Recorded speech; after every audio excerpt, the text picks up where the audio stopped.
Assalamualaikum warahmatullahi wabarakatuh. Materi surat yang sudah dibuat oleh kami, kelompok E, mata kuliah media pembelajaran bahasa Indonesia, yang beranggotakan yang pertama Bapak Bayu Tri Pamungkas, yang kedua Bapak Hideki Kayoga, yang ketiga Bapak Farhan Faisal Dhani, yang keempat Ibu Linda Pratiwi, yang kelima Ibu Retno Puspitarini, yang keenam Ibu Rizky Putri Wahyu Setiani, yang ketujuh Ibu Gina Amelia, yang kedelapan Ibu Vina Dwi Setiani. Mengenal dan memahami surat. Surat adalah sarana untuk alat komunikasi yang digunakan untuk menyampaikan informasi secara tertulis kepada pihak yang lain. Surat tentunya memiliki format penulisan yang berbeda dan gaya bahasa yang berbeda dengan karangan lain. Fungsi surat. Ada 4 fungsi surat. Yang pertama, dokumentasi tertulis. Maksudnya yaitu surat sebagai bukti hitam di atas putih yang dapat menyimpan rahasia dan dapat dijadikan sebagai alat bukti yang sah. Yang kedua, alat pengikat. Alat pengikat objek yang terlupakan. Kadang manusia memiliki kemampuan mengingat yang terbatas. Dokumentasi yang tertulis apabila diarsipkan secara rapi akan menjadi pengikat jika sewaktu-waktu dibutuhkan informasinya. Yang ketiga, bukti historis. Surat dapat dijadikan sebagai bukti historis kejadian-kejadian di masa lalu.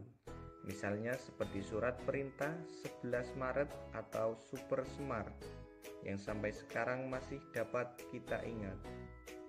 Yang keempat, menjadikan surat jaminan. Surat mampu menjadi jaminan keamanan bagi seseorang. Misalnya surat keterangan jalan yang dapat dijadikan jaminan terhadap keamanan seseorang dalam melakukan suatu perjalanan. Fungsi surat pada umumnya memiliki fungsi yaitu sebagai alat komunikasi antar dua pihak. Selanjutnya, Ibu akan menjelaskan tentang surat pribadi. Surat pribadi adalah surat yang dibuat oleh seseorang yang isinya menyangkut kepentingan pribadi.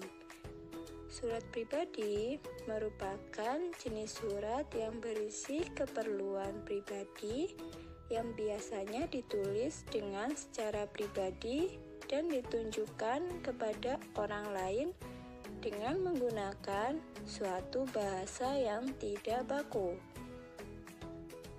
Selanjutnya, berdasarkan hubungan antara pengirim dan penerima, surat pribadi dibagi menjadi 2, yaitu surat pribadi kekerabatan dan surat pribadi persaudaraan.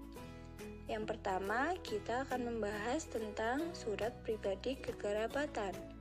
Surat pribadi kekerabatan yaitu surat pribadi yang dikirimkan kepada anggota keluarga atau kerabat.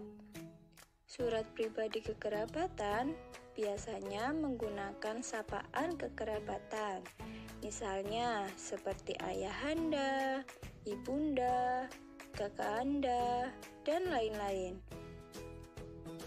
Isi dari surat kekerabatan yaitu menyangkut kehidupan sehari-hari. Yang selanjutnya yaitu surat pribadi persaudaraan.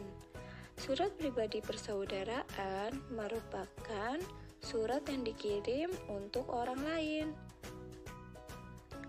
Pada surat pribadi persaudaraan, antara pengirim dan penerima tidak ada hubungan kekerabatan. Dalam surat persaudaraan, hubungan antara pengirim dan penerima yaitu seperti teman, sahabat baik, sahabat pena, atau orang yang baru dikenal. Isi dari surat pribadi persaudaraan antara lain seperti perkenalan, ucapan selamat, ucapan berduka, ucapan terima kasih, dan ucapan maaf. Kemudian Ibu akan menjelaskan tentang macam-macam surat pribadi. Surat pribadi yang isinya bersifat kekeluargaan, misalnya surat perkenalan, surat kepada antar kerabat, surat kepada teman, dan surat kepada orang tua. Lalu surat pribadi yang isinya bersifat setengah resmi atau ada hubungannya dengan kedinasan, misalnya surat lamaran pekerjaan, surat izin tidak masuk kerja, surat izin tidak masuk sekolah, dan surat izin cuti.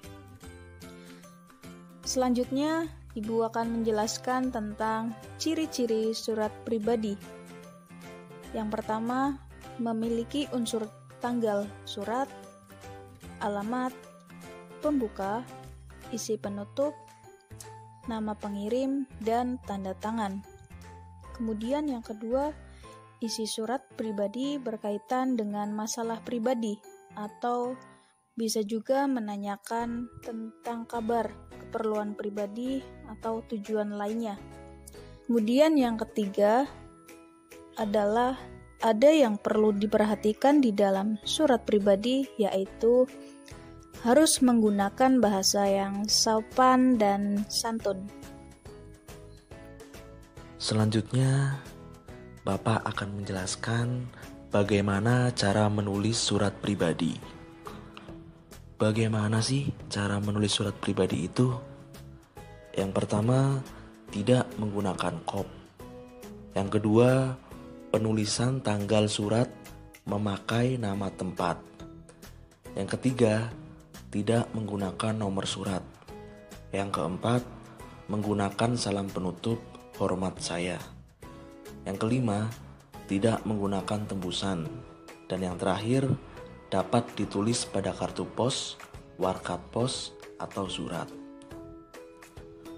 Kemudian, contoh surat pribadi dan bagian-bagiannya. Ada tempat dan tanggal surat. Contohnya di sini, Yogyakarta, 29 November 2017. Kemudian alamat surat ditulis Ros Biru di Lampung. Jadi di sini pengirimnya dari Yogyakarta yang akan ditujukan kepada sahabatnya yang berada di Lampung.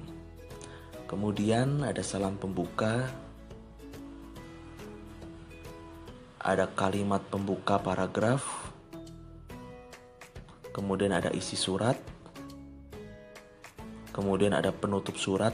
Di sini dituliskan, sekian dulu, semoga kamu dapat membalas surat ini, aku tunggu balasanmu. Kemudian salam penutup. Salam penutup di sini dituliskan salam sayang dari sahabatmu. Dan yang terakhir ada nama dan tanda tangan pengirim surat. Pengirim surat di sini dari Nur Sabrina. Demikian yang dapat Bapak jelaskan. Terima kasih.